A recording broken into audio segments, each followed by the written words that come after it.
الرحمن الرحيم الحمد لله رب العالمين الصلاة والسلام على أشرف الأنبياء والمرسلين وخاتم النبيين سيدنا ومولانا بالقاسم محمد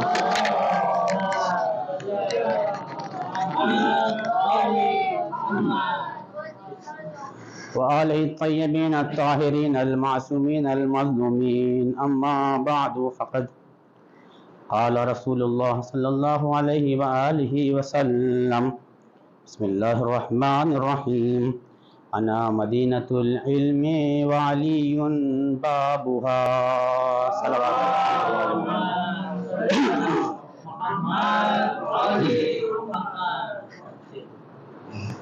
محترم سامعین کرام، رمضان کا مہینہ ہے۔ خداوند متعال آپ لوگوں کی نماز اور روزے کو قبول فرمائے، آپ لوگوں کو شب قدر میں زیادہ سے زیادہ اعمال کرنے کی، زیادہ سے زیادہ نمازیں پڑھنے کی اور زیادہ سے زیادہ استغفار کرنے کی توفیق کرامت فرمائے، اور پروردگار سے یہی دعا ہے کہ پروردگار یہ ماہ اجابت ہے، ہم لوگ گنہگار ہیں، ہم لوگ خطاکار ہیں، لیکن پھر بھی تو ہی ہمارا خدا ہے، تو ہی ہمارا ملجا و مأویٰ ہے، تیرے علاوہ اگر ہم جائیں تو کہاں جائیں، ہمارے پاس تیرے علاوہ کوئی نہیں، لہذا ہم تیری بارگاہ میں حاضر ہیں، اپنی تمام تر گناہوں کو اقرار کرتے ہوئے، اپنی تمام تر خطاؤں کو اقرار کرتے ہوئے کہ پروردگار جس طریقے سے تو نے اس ماہ رمضان میں ہم کو زندہ رکھا اور اس میں عبادت کی توفیق کرامت فرمائی، اسی طریقے سے ہمارے توبہ و استغفار کو بھی قبول فرما لے۔ ایک درود بھیجیں محمد وآل محمد پر۔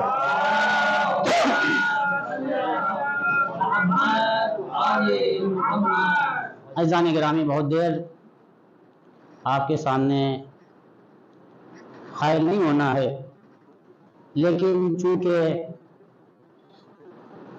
شب ضربت ہے، لہذا کچھ چیزیں ایسی ہیں، بہت سارے معروضات ہیں جو بیان ہونے چاہیے، اور ہمارے بچوں کو اور ہمیں معلوم ہونا چاہیے کہ یہ جو ہمارا مولا اور آقا ہے، اس کی فضیلت ہے کیا، اس کی بلندی ہے کیا۔ عزیزان گرامی، اب آپ دیکھیے کہ جب رسول خدا صلی اللہ علیہ وآلہ وسلم نے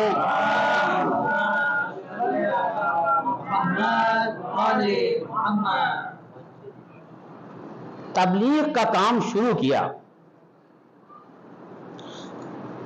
تبلیغ کا کام شروع کرنے سے پہلے رسول اللہ نے اپنے آپ کو امانت دار اور صادق ثابت کیا۔ جب آپ نے اپنے آپ کو صادق اور امین تسلیم کروا لیا، اور اس کے بعد جب مبعوث برسالت ہوئے تو اللہ کا حکم آیا کہ وَأَنذِرْ عَشِيرَتَكَ الْأَقْرَبِينَ، کہ اے رسول آپ اپنے جو قرابت دار ہیں، رشتہ دار ہیں، ان کو آپ بلائیے، ان کو اسلام کی دعوت دیجئے۔ بلایا رسول خدا صلی اللہ علیہ وسلم۔ اب رسول خدا نے جب سب کو بلایا، سب لوگ جمع ہو گئے، تو رسول خدا کو کہنا چاہیے تھا کہ تم نماز پڑھو، کہنا چاہیے تھا روزہ رکھو، کہنا چاہیے تھا کہ دیکھو حج اس طریقے سے بدل آنا ہے، غرض کہ یہ تمام چیزیں رسول اللہ کو کہنا چاہیے تھا، لیکن ہم نے دیکھا کہ نہ رسول نے یہ کہا کہ تمہیں نماز پڑھنا ہے، نہ رسول نے یہ کہا کہ تم کو روزہ رکھنا ہے، کوئی بھی ایسا مسئلہ پیش نہیں کیا۔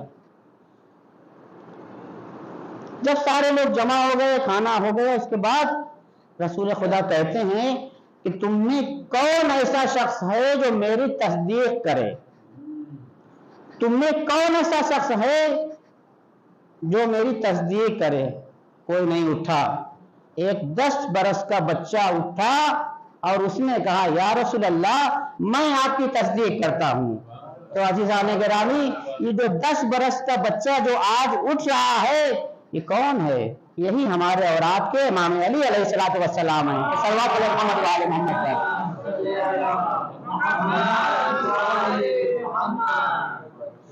جس وقت بچوں کو شعور نہیں ہوتا ہے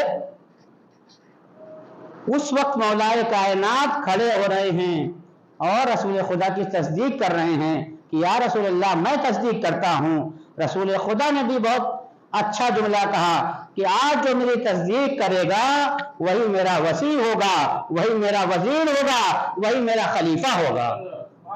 تو جب مولائے کائنات نے ایک بار جب وہ کھڑے ہوئے رسول اللہ نے بٹھا دیا، کوئی اور ہے جو اٹھ کے یہ کہہ دے کہ میں آپ کی تصدیق کرتا ہوں؟ کوئی نہیں اٹھا۔ دوبارہ مولائے کائنات اٹھتے ہیں، پھر بٹھا دیتے ہیں۔ کوئی اور ہے؟ عزیزان گرامی توجہ کا طالب ہوں کہ یہاں پر جب اتنا بڑا مجمع ہے تو یہاں پر کوئی ایسا کیوں نہیں اٹھ رہا ہے کہ جو رسول کی نصرت کرے، جو رسول کی تصدیق کرے؟ آخر اٹھا تو کون اٹھا؟ جناب ابو طالب کا لال امام علی علیہ الصلوۃ والسلام کے صلوات اللہ محمد وعلی محمد پر۔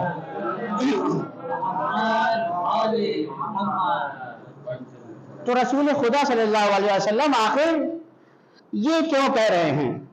نماز کے بارے میں نہیں کہا، روزے کے بارے میں نہیں کہا، دوسرے اور مسائل کے بارے میں نہیں کہا۔ میں اگر رسول خدا سے پوچھوں یا رسول اللہ آپ نے نہ نماز کی بات کی نہ روزے کی بات کی، کوئی اور بات نہیں کی، آپ نے صرف یہ کہا کہ کون ہے جو میری تصدیق کرے، تو شاید رسول خدا کی آواز آئے کہ نادان تجھے نہیں معلوم، میں سب سے پہلے اپنے قوت بازو کو بنانا چاہتا ہوں، میں اپنے قوت بازو کو پہلے معین کرنا چاہتا ہوں اور میں دیکھنا چاہتا ہوں کہ ہمارا قوت بازو کون بن سکتا ہے۔ تو اگر کوئی قوت بازو بنتا ہے تو مولائے کائنات بن رہے ہیں۔ عزیزان گرامی مولائے کائنات کون ہے؟ یہ امام علی علیہ السلام کی جو شخصیت ہے، یہ کون سی شخصیت ہے؟ یہ وہ ہے جو محافظ قرآن ہے۔ یہ وہ ہے جب اسلام پر کوئی بات آتی ہے تو کون آتا ہے سامنے؟ یا مولائے کائنات آتے ہیں یا ان کی اولادیں سامنے آتی ہیں۔ صلوات علی محمد وعلی محمد پر۔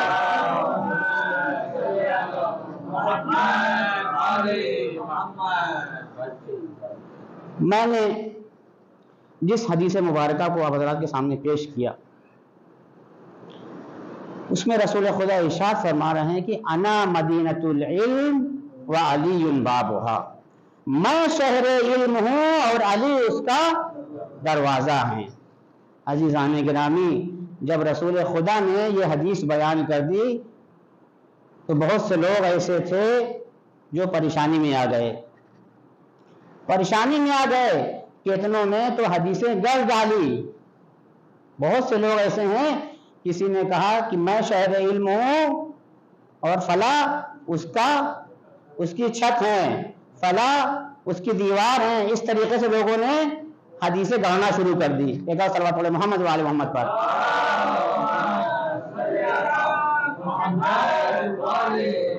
یہاں پر رک کے میں ایک میسج دینا چاہتا ہوں اور بتانا چاہتا ہوں کہ جب شہر علم رسول خدا اور اس کا باپ، اس کا دروازہ حضرت علی علیہ السلام، اور ہم کون ہیں؟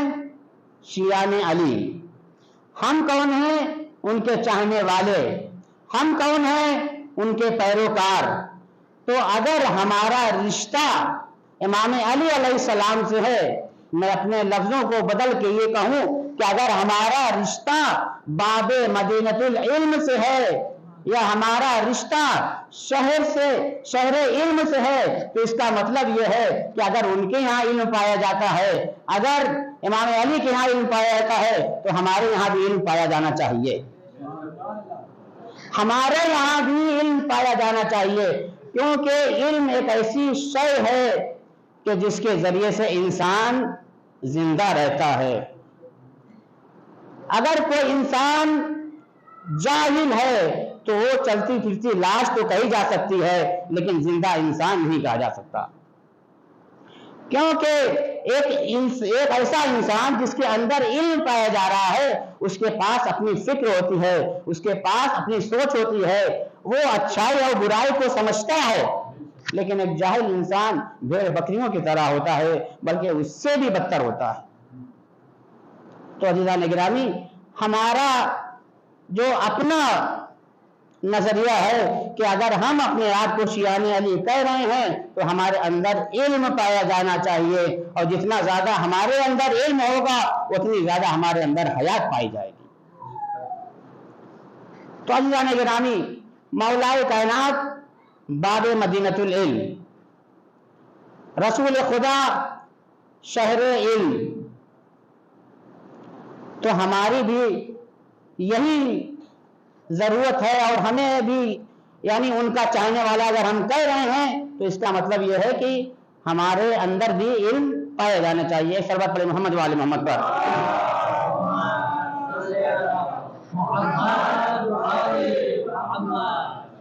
عزیزان گرامی، مولائے کائنات کے فضائل تو اتنے ہیں کہ اگر تمام زمین و آسمان، یہ میں اپنی طرف سے نہیں کر رہا ہوں، یہ حدیث بیان کر رہا ہوں، تمام زمین و آسمان اگر کاغذ بن جائیں اور تمام دریا کا جو پانی ہے وہ سیاہی بن جائے، اور تمام جن و انس مل کر مولائے کائنات کی فضیلت کو لکھنا چاہیں تو وہ اسے قاصر ہے. عزیزان گرامی، اب آپ دیکھیے کہ مولائے کائنات کی جو فضیلت ہے، امام ہوتا کون ہے؟ امام وہ ہوتا ہے کہ جو ہر ایک سے افضل ہوتا ہے. امام وہ ہوتا ہے جس کی فضیلت ہر ایک پر ہوتی ہے، چاہے وہ جنات ہو، چاہے وہ انسان ہو، چاہے وہ حیوان ہو، کوئی بھی ہو، ہر ایک کے اوپر اس کا تسلط ہوتا ہے. امام رضا علیہ السلام کا واقعہ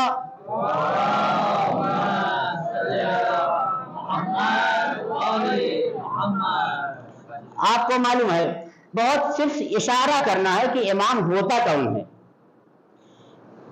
ہرنی کا واقعہ بہت مشہور ہے کہ کس طریقے سے امام رضا علیہ السلام نے ضمانت لی تھی، اور جب ضمانت لی اس کے بعد پھر کس طریقے سے اس کو رہائی ملی. یہ تمام واقعات آپ کے ذہن نشین ہیں، لیکن صرف کہنے کا مطلب یہ ہے کہ امام وہ ہوتا ہے جس کا تسلط جناتوں کے اوپر بھی ہوتا ہے، جس کا تسلط انسانوں کے بھی اوپر ہوتا ہے، اور جس کا تسلط حیوانوں پر بھی ہوتا ہے.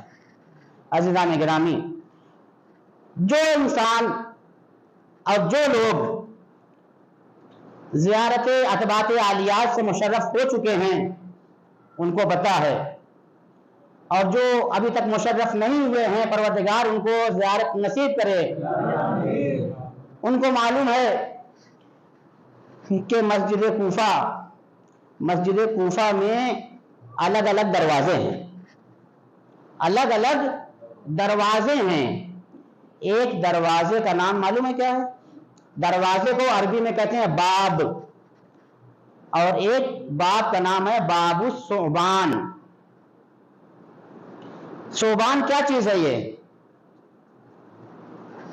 یہ ثعبان ایک اژدہے کا نام ہے.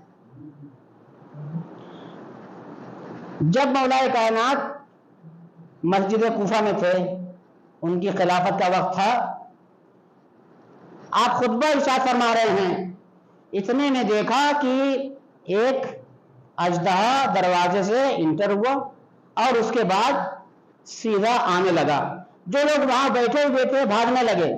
امام نے کہا بھاگو نہیں، صرف اس کو تھوڑا سا راستہ دے دو، صرف اس کو تھوڑا سا راستہ دے دو. اب جب راستہ اس کو ملا وہ دھیرے دھیرے آیا اور منبر پر چڑھنے کے بعد امام کے کان میں کچھ کہا. امام کے کان میں کچھ کہا، اس کے بعد امام نے بھی اس سے کچھ کہا، اس نے امام سے کچھ کہا، امام نے اس سے کہا. وہ دوبارہ جدھر سے آیا تھا اسی طرف سے واپس ہو گیا۔ عزیزان گرامی، ہم اور آپ ہوتے کیا کہتے؟ حتماً سوال ہوتا تو لوگوں نے بھی سوال کیا، یا علی یہ کون تھا؟ اور اس نے آپ کے کان میں کہا کیا؟ اور آپ نے اس سے کیا کہا؟ عزیزان گرامی، پہچانیے کہ امام کہتے کسے ہیں؟ امام وہ ہوتا ہے جو جانوروں کی بولیوں کو سنتا بھی ہے، سمجھتا بھی ہے اور اس کی زبان میں گفتگو بھی کرتا ہے۔ اس کے بعد کیا ہوا؟ لوگوں نے پوچھا یا علی یہ تھا کون؟ اس نے کہا کیا؟ کہا یہ جنات کا سردار تھا، یہ جنات میں سے تھا، اور اس کا جو اصلی جو سردار تھا وہ مر گیا ہے۔ اب یہ پوچھنے آیا تھا کہ اب اس کے بعد کون سردار بنے گا؟ تو امام نے کہا اپنی زبان میں کہ میں نے اس کو بتا دیا کہ کس کو سردار بننا ہے۔ ایک صلوات پڑھیں محمد و آل محمد کا۔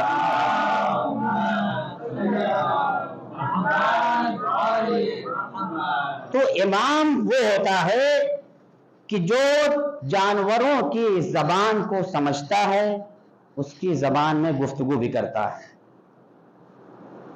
یہ تو میں نے سنایا امام۔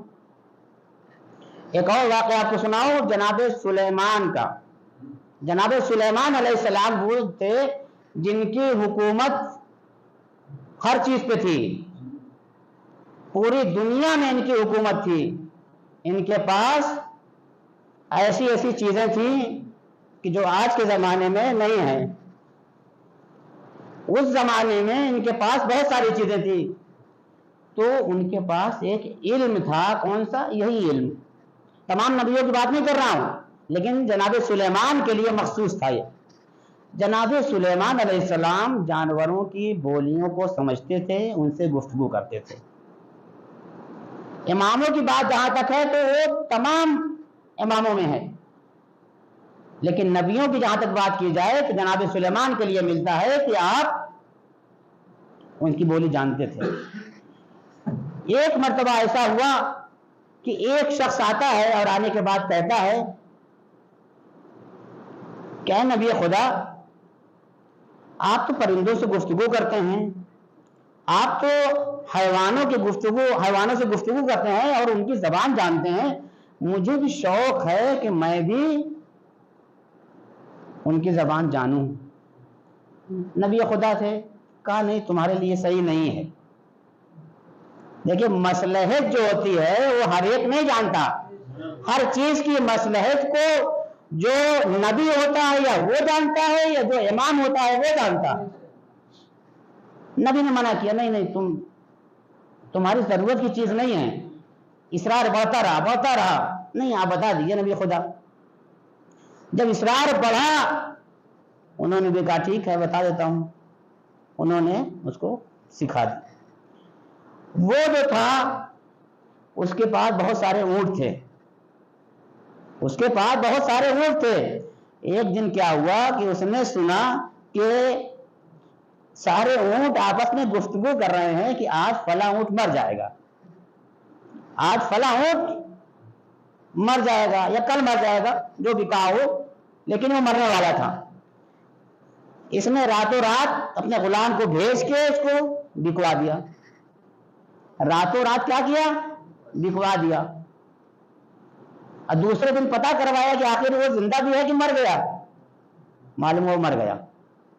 یہ سوچ رہا ہے میرا فائدہ ہو گیا۔ ٹھیک ہے، حیوانوں کی زبان کو سیکھا، نبی نے منع کیا کہ نہیں مصلحت نہیں ہے، اس نے اصرار کیا، نبی نے بتا دیا۔ ٹھیک ہے، راتوں رات اس کو بکوا دیا، اونٹ بک گیا۔ دوسرے دن جب معلوم کروایا تو معلوم ہوا کہ وہ مر گیا۔ اس نے سوچا بس میرا ہو گیا فائدہ۔ پھر کچھ دن تک چلتا رہا۔ پھر ایک دن ایسے ہوا، کچھ اور پھر باتیں کر رہے تھے کہ کل فلاں مر جائے گا۔ پھر اس نے یہی کام کیا۔ اب ایک دو بار تو یہ ہوا، اس نے بکوا دیا، بعد میں معلوم کیا تو معلوم ہوا ہاں وہ مر گیا۔ پھر سوچا فائدہ ہو گیا۔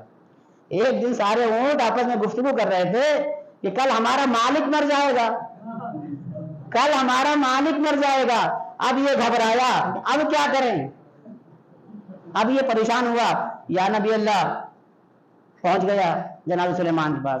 وہ کہتے ہیں کہ میں نے تمہیں منع کیا تھا، ہر چیز ہر ایک کے لیے نہیں ہوتی۔ عزیزان گرامی، میں یہاں پہ رک کے صرف ایک بات کہنا چاہتا ہوں کہ اگر پروردگار عالم سے ہم دعائیں کر رہے ہیں، رات و دن مانگتے ہیں پروردگار مجھے یہ دے دے، پروردگار مجھے وہ دے دے، پروردگار مجھے یہ دے دے، لیکن پروردگار تو دے ہی نہیں رہا ہے، پروردگار نہیں دے رہا ہے، تو میں کیا کہوں کہ پروردگار مجھے نہیں سن رہا ہے؟ جو سمیع و علیم ہے، جو سب سے زیادہ سننے والا ہے، جو انسان کی شہرت سے زیادہ قریب ہو، وہ کیسے نہیں سنے گا؟ سن رہا ہے، سمجھ بھی رہا ہے، لیکن ہم نہیں سمجھ رہے ہیں۔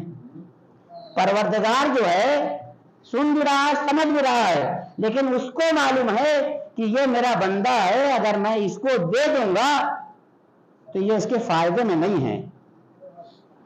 مثال دوں میں آپ کو تاکہ میری بات اور واضح ہو جائے۔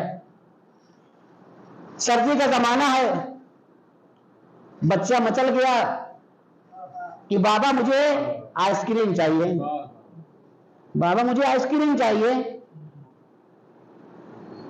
بیٹا تو بیچارہ نہیں سمجھ رہا ہے، اس کو کیا معلوم کہ آئس کریم سے کیا ہوگا، لیکن مصلحت کو باپ سمجھ رہا ہے۔ باپ کو یہ پتا ہے کہ اگر آئس کریم دلائی ہم نے، بیمار ہو جائے گا، پریشانی بڑھ جائے گی، کسی بھی طریقے سے وہ دلائے گا نہیں، کوئی اور چیز دلا دے گا، بہانہ کر دے گا، لیکن آئس کریم نہیں دلائے گا۔ میرے عزیزوں، میں کہنا یہ چاہتا ہوں کہ جب ہم اور آپ اپنے بچوں کے لیے، کہ جس کے اندر اتنی تھوڑی سی محبت پائی جا رہی ہے، اپنے بچوں کے لیے حکمت سے خالی ہوئی چیز جب اس کو دینے کے لیے تیار نہیں ہے، تو وہ پروردگار جو ہمارا خالق ہے، وہ پروردگار جو ہمارا رازق ہے، وہ پروردگار جو ہم سے اتنی زیادہ محبت کرنے والا ہے کہ ہماری ماں کیا محبت کرے گی۔ تو عزیزان گرامی، وہ پروردگار کیا کہتا ہے؟ وہ کہتا نہیں، تمہارے اندر یہ صلاحیت، یہ مصلحت نہیں ہے، ہم جو تمہاری دعاؤں کو قبول نہیں کر رہے ہیں، اس کا مطلب یہ ہے کہ اگر ہم تمہیں دے دیں گے تو تم بہک جاؤ گے، اگر ہم تمہیں دے دیں گے تو تم گمراہ ہو جاؤ گے، اگر ہم تمہیں دے دیں گے تو تمہارے یہاں پریشانیاں آ جائیں گی۔ عزیزان گرامی، بس یہیں پر پروردگار عالم جو ہمارے لیے اتنا زیادہ رحیم و کریم ہے، وہ ہمارے لیے اتنا سوچ رہا ہے، تو کیا ہماری بھی کوئی ذمہ داری نہیں بنتی؟ وہ پروردگار جو ہم سے اتنی محبت کر رہا ہے، وہ ہم کو ہر وقت بلاتا رہتا ہے، آ جاؤ میرے گھر میں، آ جاؤ نماز پڑھنے کے لیے، آ جاؤ۔ ہم کیا کر رہے ہیں؟ عزیزان گرامی، میں زیادہ وقت نہیں لینا ہے، صلوات پڑھیں محمد والے محمد پر۔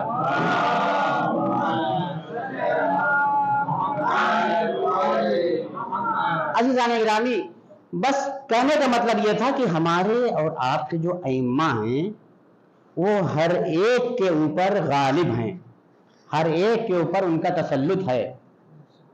مولا کائنات کی فضیلت کو بیان کرنے کے لیے صرف ایک جملہ کافی ہے، اور اس سے بڑھ کے فضیلت اور کیا ہو سکتی ہے کہ جب آپ کی ولادت ہو رہی ہے تو خانہ کعبہ میں ہو رہی ہے، اور آپ کی اگر شہادت ہو رہی ہے تو مسجد کوفہ میں۔ ولادت بھی خدا کے گھر میں اور شہادت بھی خدا کے گھر میں، یعنی مولا کائنات کی پوری زندگی خدا سے لے کر خدا تک پہنچ رہی ہے۔ ایک صلوات پڑھیں محمد والے محمد کا۔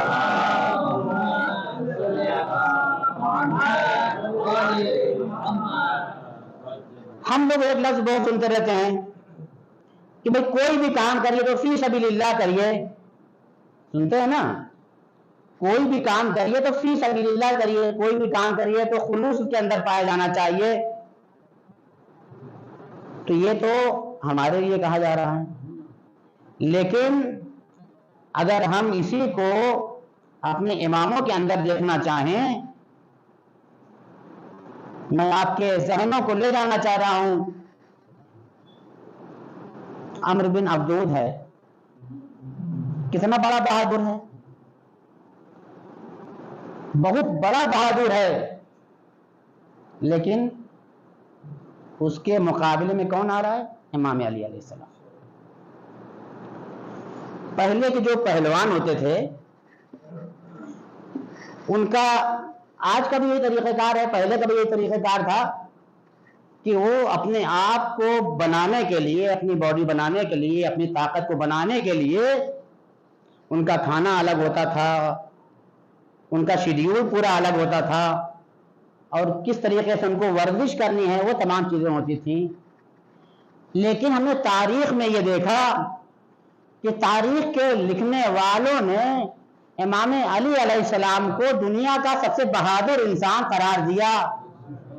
سب سے بہادر انسان کس کو قرار دیا؟ مولا کائنات کو۔ لیکن کبھی ہم نے نہ تاریخ میں پڑھا نہ کسی ذاکر سے سنا کہ امام علی کہیں جم جاتے ہوں، امام علی کہیں کثرت کرتے ہوں، امام علی کہیں اس طریقے سے مثلا غذا کھا رہے ہوں۔ عزیزان گرامی، یہ امام کی طاقت وہ ہے کہ جو پروردگار عالم جب ان کو امامت دیتا ہے تو اسی طریقے سے ان کو قوت بھی دیتا ہے، ان کو طاقت بھی دیتا ہے، ان کو علم بھی دیتا ہے، ان کو حلم بھی دیتا ہے، غرض کے تمام انسانوں سے بالا تر رکھتا ہے۔ ایک صلوات پڑھے محمد وآل محمد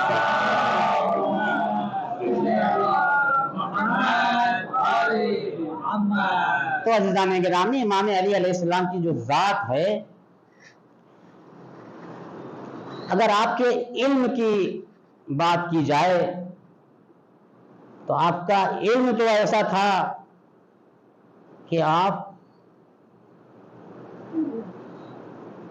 جناب کمیل ابن زیاد، جناب کمیل جو آپ کے صحابی ہیں، آپ کے کچھ صحابی ہیں، یہ کمیل یہ کون ہے معلوم ہے؟ ان کو کہا جاتا ہے کہ یہ امام علی علیہ السلام کے رازدار تھے، اصحاب سر میں ان کا شمار ہوتا ہے۔ عزیزان گرامی، ہم اور آپ اگر کسی کو رازدار بنا دیں تو ایک الگ بات ہوتی ہے، لیکن اگر امام علی علیہ السلام کسی کو اپنا رازدار بنائے اس کی بلندی کا کیا عالم ہوگا۔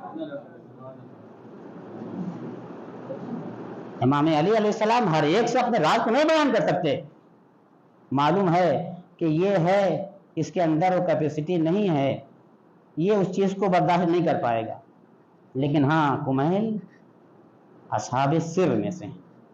ایک دن امام علی علیہ السلام جناب کمیل کا ہاتھ پکڑتے ہیں اور صحرا کی طرف لے جاتے ہیں۔ کمیل آؤ تمہیں ہم کچھ باتیں بتائیں، کمیل آؤ ہم تمہیں کچھ باتیں بتائیں، لے کے پہنچ جاتے ہیں۔ کہتے ہیں کمیل یہ سینہ علم سے بھرا ہوا ہے، لیکن افسوس یہ ہے کہ اس کا کوئی سننے والا نہیں۔ امام ہر ایک سے ہر چیز کو نہیں بیان کر سکتا، کیونکہ سامنے والی کی صلاحیت کو بھی دیکھنا ہے، اس کے ظرف کو بھی تو دیکھنا ہے۔ ہم اگر کوئی چیز بیان کرتے ہیں تو ہم سامنے والے کو پہلے دیکھتے ہیں کہ سامنے والا اس کا حامل ہے بھی کہ نہیں ہے۔ تو جب ہماری یہ حیثیت ہے کہ ہم جب سامنے والے سے گفتگو کرتے ہیں تو اس کے مطابق کرتے ہیں، اگر کوئی دیہاتی ہے تو اس کے حساب سے بات کرتے ہیں، اگر کوئی تھوڑا پڑھا لکھا ہے تو اس کے حساب سے بات کرتے ہیں۔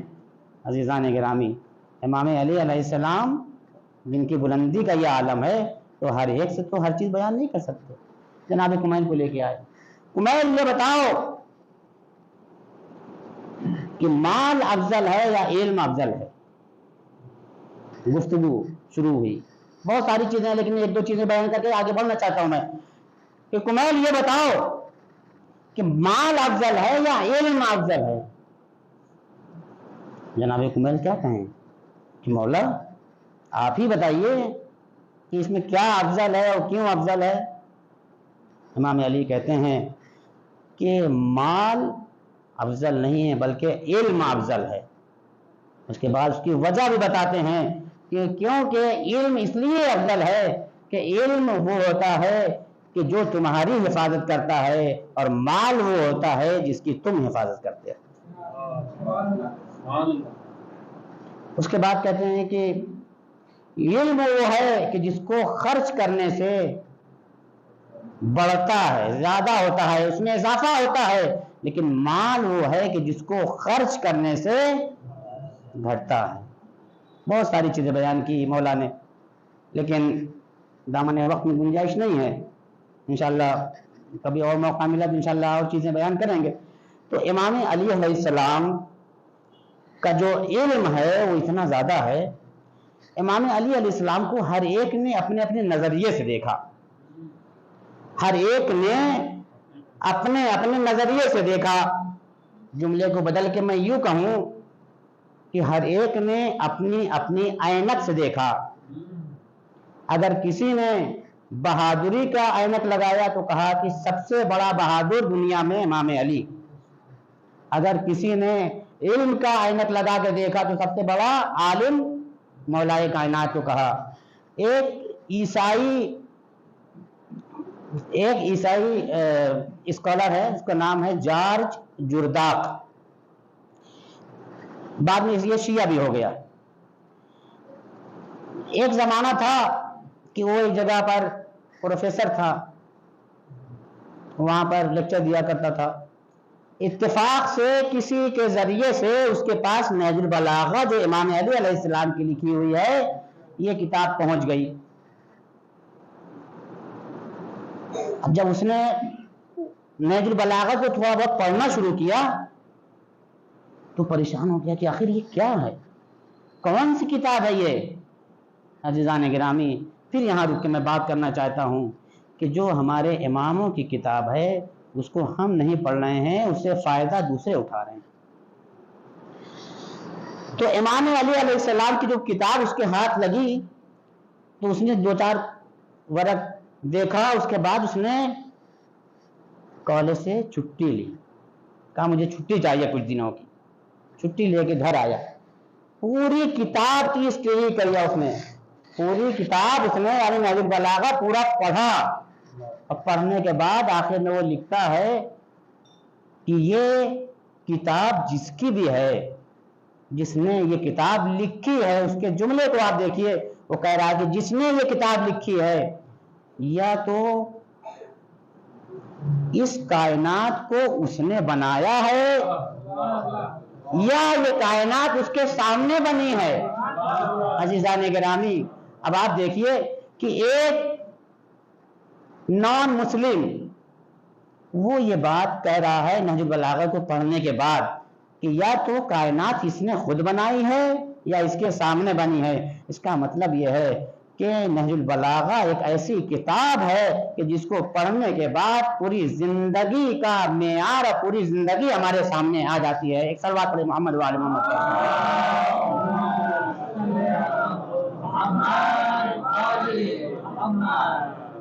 عزیزان گرامی، ہم لوگوں کو خود توجہ کرنا چاہیے اور کوشش کرنا چاہیے کہ جتنا زیادہ معارف آل محمد کو ہم لوگ حاصل کر سکتے ہیں اس کو حاصل کریں، لیکن اس کے ساتھ ساتھ ہم کو پروردگار سے یہ بھی دعا کرنی چاہیے کہ پروردگار تو ہمیں معارف آل محمد کو حاصل کرنے کی توفیق عنایت کر، اور جب تک توفیق شامل حال نہیں ہوگی کچھ بھی نہیں ہو سکتا ہے۔ ایک اور صلوات پڑھیں محمد و آل محمد۔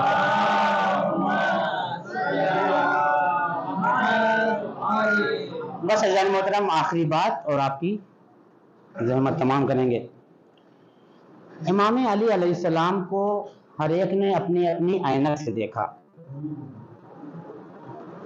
کسی نے جب قضاوت کی عینک سے دیکھا تو آپ کو سب سے بڑا قاضی اور جج سمجھ لیا۔ آج کے جو جج ہوتے ہیں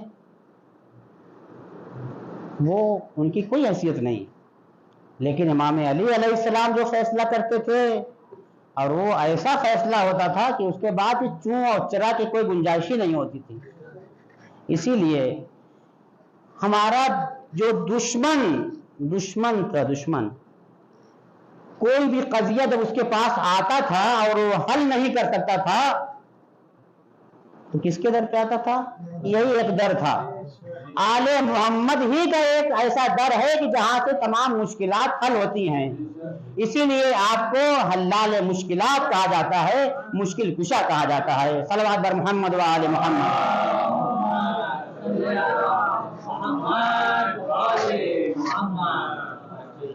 ایک بار یہی مسئلہ پیش آیا، خلیفہ ثانی کے زمانے میں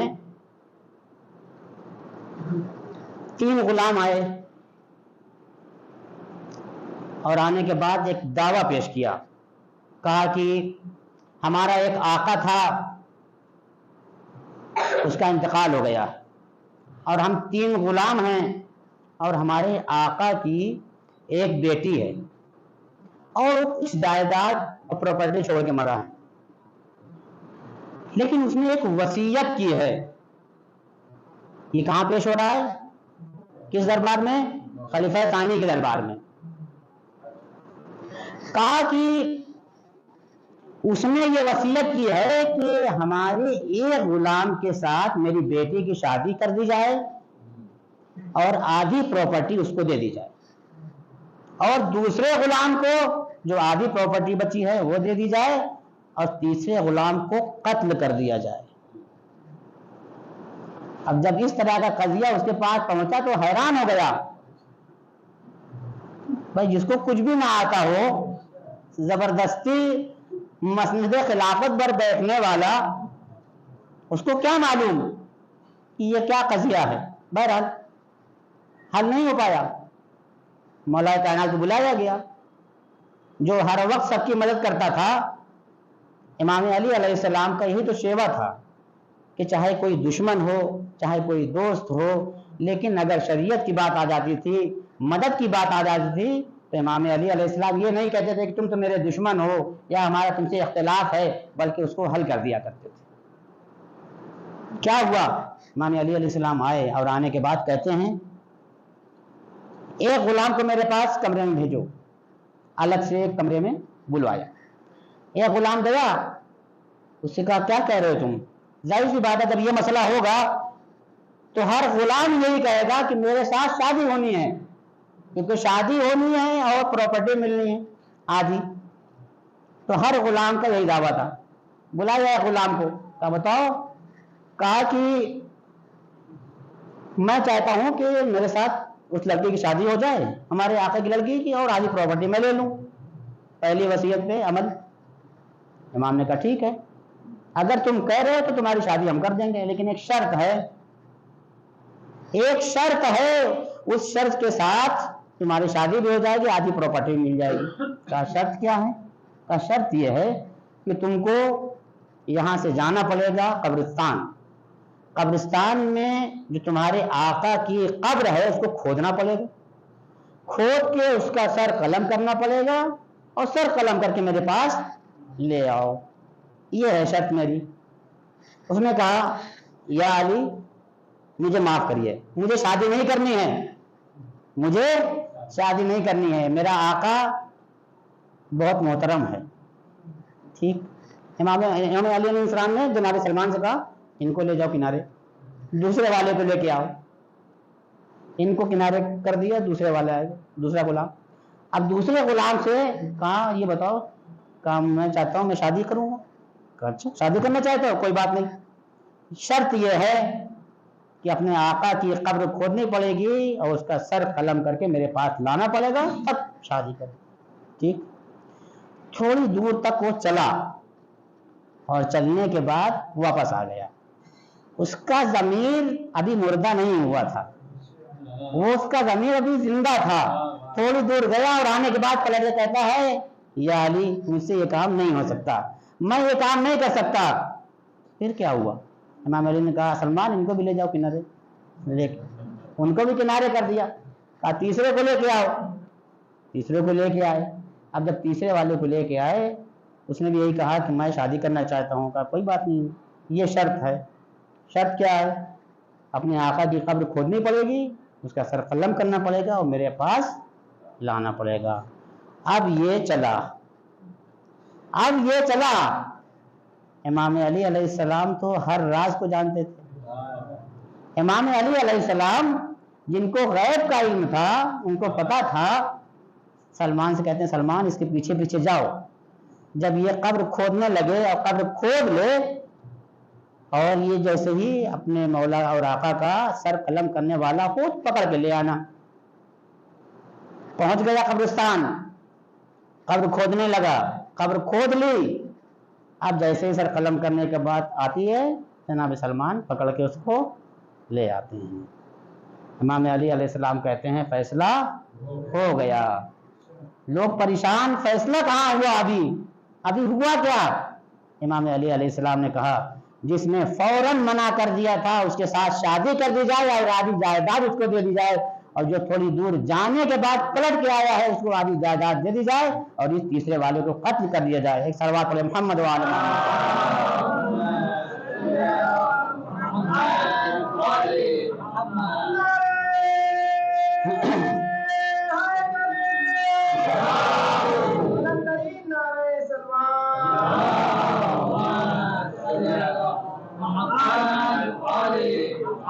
بس عزیزان گرامی، اس سے زیادہ گفتگو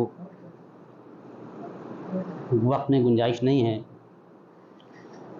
فضائل تو اتنے زیادہ تھے، لیکن عزیزان گرامی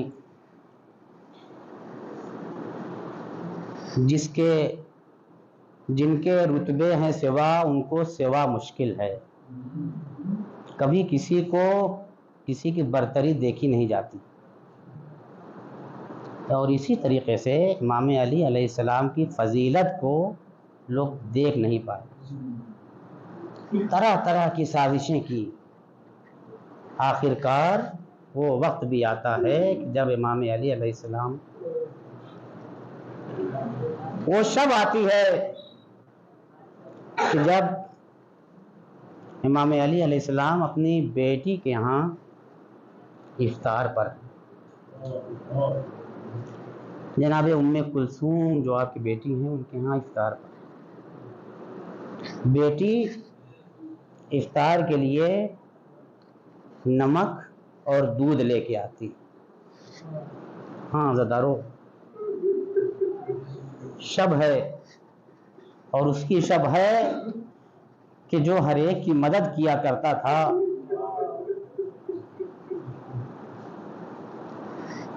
کیا ہوا؟ امام علی علیہ السلام نے ایک بار دودھ کو دیکھا، نمک کو دیکھا، بیٹی کے چہرے کو دیکھا۔ اے بیٹی کلثوم، کیا تمہیں پتا نہیں ہے کہ تیرا بابا کس چیز سے افطار کرتا؟ بیٹا یہ دودھ لے کے چلی جاؤ۔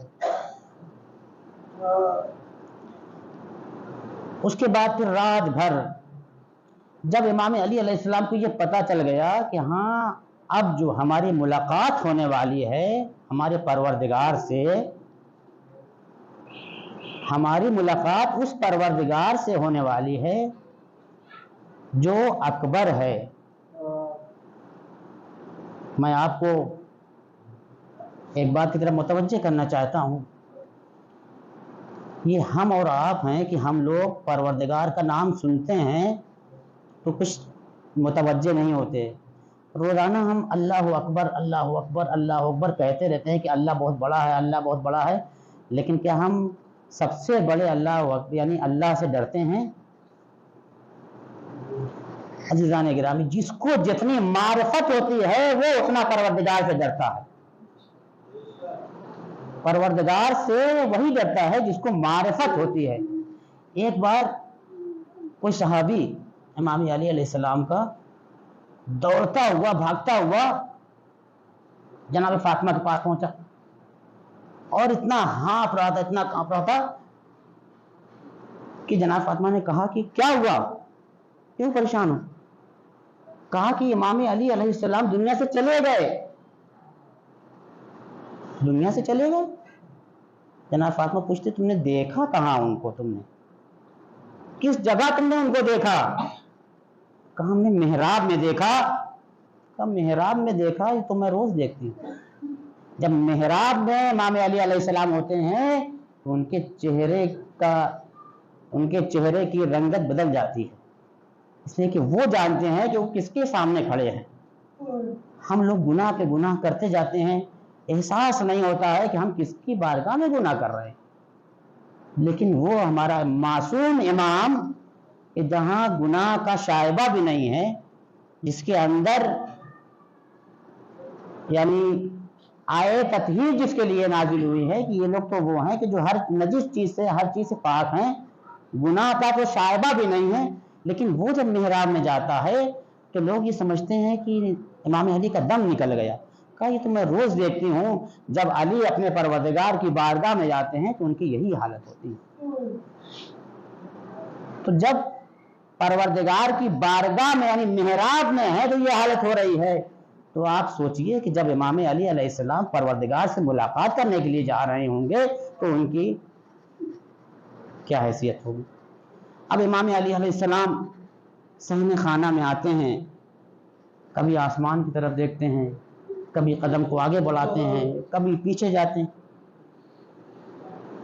بیٹی پریشان ہے، بابا آخر یہ پریشانی کا کیا عالم. کہا بیٹی آج کی جو رات ہے یہ آخری رات ہے، آج کی یہ جو رات ہے بس یہ آخری رات ہے، اس کے بعد تم اپنے بابا کو صحیح و سالم نہیں پاؤ گے. صبح ہوتی ہے، اذان سے پہلے امام علی علیہ السلام مسجد کی طرف چلنے لگتے ہیں. لوگ کہتے ہیں کہ جانوروں کو پالنا چاہیے. جانور جو آفت آنے والی ہوتی ہے، جو مشکلیں آنے والی ہوتی ہیں، جو پریشانی آنے والی ہوتی ہے، ان کو معلوم ہو جاتا. تو یہ غلط نہیں کہتے ہیں. امام علی علیہ السلام جب جانے لگے تو جناب ام کلثوم کے گھر میں کچھ مرغابیاں پالی ہوئی تھی. آنے کے بعد کبھی وہ دامن پکڑ رہی ہے، کبھی وہ دامن پکڑ رہی ہے، کبھی وہ دامن پکڑ رہی ہے. شاید اپنی زبان بے زبانی سے کہہ رہی ہو اے آقا آج مسجد نہ جائیے گا، اے آقا آج مسجد نہ جائیے، اس لیے کہ ہمیں معلوم ہے کہ آج آپ جائیں گے تو صحیح سالم واپس نہیں آئیں گے. دارو امام علی علیہ السلام وصیت کرتے ہیں، اے بیٹی دیکھو یہ بے زبان ہے، اے بیٹی یہ بے زبان ہے، اگر ان کے دانے اور پانی کا انتظام نہ ہو تو تم ان کو آزاد کر دینا. میں کہوں گا یہ میرے آقا ذرا کربلا میں آئیے اور آنے کے بعد دیکھیے کہ آپ ہی کا بیٹا ہے جو 3 دن کا بھوکا پیاسا ہے. ہاں عزادارو امام علی علیہ السلام مسجد کے پاس جاتے ہیں. مسجد میں جانے کے بعد اس ملعون کو جگاتے ہیں، ملعون کو جگاتے ہیں اور اس سے کہتے ہیں کہ میں تیرے ارادے کو خوب جانتا ہوں. اس کے بعد جب امام علی علیہ السلام نماز پڑھنا شروع کرتے ہیں، پھر یہ ابن ملجم جو جس نے سازش کی تھی، اور سازش بھی ایسی ویسی نہیں، ایسی سازش تھی کہ جب یہ وار کرے تو وار خالی نہ جائے. ہاں عزادارو ہمارا پڑھ لینا بہت آسان ہے، آپ کا سن لینا بہت آسان ہے، لیکن آپ کو معلوم ہے کہ وہ تلوار جو اس کی تھی وہ سادی تلوار نہیں تھی، بلکہ ایسے زہر میں بجھائی ہوئی تلوار تھی کہ اس کا زخم بھرنے نہیں پایا. ہاں عزادارو جیسے ہی اس نے امام علی علیہ السلام کے سر پر مارا ہے، امام علی علیہ السلام فوراً اپنے آپ کو اب ہاتھوں سے مٹی تھی، مٹی کو ڈالنا شروع کیا. عزیزان گرامی بس آپ دیکھیے، یعنی اگر زخم اتنا زیادہ گہرا نہ ہوتا تو امام یہ کام نہ کرتے. لیکن ہاں عزادارو امام علی علیہ السلام نے ایک جملہ کہا اور یہ جملہ ایک ایسا تاریخی جملہ بن گیا. امام علی علیہ السلام نے خیبر کی جنگ لڑی، فتح کی، خندق کی جنگ لڑی، فتح کی، صفین فتح کی.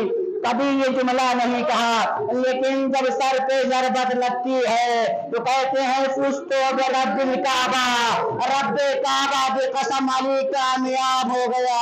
اے میرے اللہ اپنے پروردگار عالم سے یہ کہہ رہا ہے رب کعبہ کی قسم آج علی کامیاب ہو گیا۔ نہیں معلوم آخر اس میں کون سی کامیابی تھی، بس ہاں عزادارو اس کے بعد امام حسن علیہ السلام پہنچتے ہیں اور نماز کو مکمل کرواتے ہیں۔ اس کے بعد امام علی علیہ السلام کو اب گھر لایا جاتا ہے۔ راستے میں امام علی علیہ السلام کہتے بیٹا حسن، بیٹا حسین، اس چاہنے والوں کو کہہ دو کہ اپنے اپنے گھروں کو لوٹ جائیں۔ ابھی ہماری بیٹیاں، ابھی ہماری بچیاں، ابھی ان کی آوازیں بلند ہوں گی اور میں نہیں چاہتا ہوں کہ ان کی آوازیں غیر مرد سنے۔ میں کہوں گا اے میرے آقا و مولا، ارے آپ کربلا میں آئیے، عصر عاشور آئیے، شام غریبہ میں دیکھیے خیمے جل رہے ہیں اور تمام بیویاں بے سر و مخنا، بے مخنا و چادر ادھر ادھر پھر رہی ہیں۔ لیکن ہاں عزادارو بس امام علی علیہ السلام گھر میں آ جاتے ہیں۔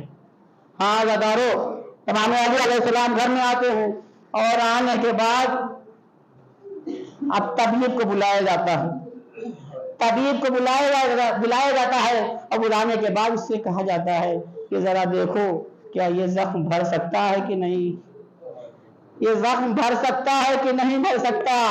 ہاں عزادارو جب طبیب آتا ہے اس نے دیکھا اور کہا کہ اس میں جو زہر ہے یہ زہر حلاحل ہے، یہ ایسا زہر ہے کہ اس کے بعد کوئی بچنے کی امید نہیں ہوتی۔ ہاں جتنا زیادہ ہو سکے ان کو دودھ پلائیے۔ ہاں عزادارو اب پورے کوفہ میں یہ بات پہنچ گئی کہ امام علی علیہ السلام کو دودھ کی ضرورت ہے۔ کوئی بچہ، کوئی بوڑھا، کوئی جوان، ہر ایک دودھ کا پیالہ لے کے پہنچ رہا ہے۔ میں کہوں گا اے آقا ارے عصر عاشور آئیے، وہاں دیکھیے امام حسین علیہ السلام 6 مہینے کے بچے کو لے کر آواز دے رہے ہیں حی من ناصر ینصرنا، ارے کوئی ہے جو میرے بچے کو دودھ پلا دے، جو میرے بچے کو ایک قطرہ آب دے دے، لیکن کوئی نہیں آتا۔ صرف ایک برملا کا تیر آتا ہے جو جناب علی اصغر کو شہید کر دیتا ہے۔ ربنا تقبل منا انک انت السمیع العلیم۔ پروردگار واسطہ محمد وآل محمد کا جہاں جہاں شیعان حجر کرار ہے ان کی جان مال عزت آبرو کی حفاظت فرما۔ پروردگار واسطہ محمد وآل محمد کا ہمارے اس مختصر سے عمل کو قبول فرما۔ پروردگار واسطہ محمد وآل محمد کا جو بیمار ہے ان کو شفائے کلی عطا فرما۔ پروردگار واسطہ محمد وآل محمد کا جو بے اولاد ہے ان کی اولاد کو نیک اور صالح بنا۔ پروردگار واسطہ ہے محمد وآل محمد کا جو صاحب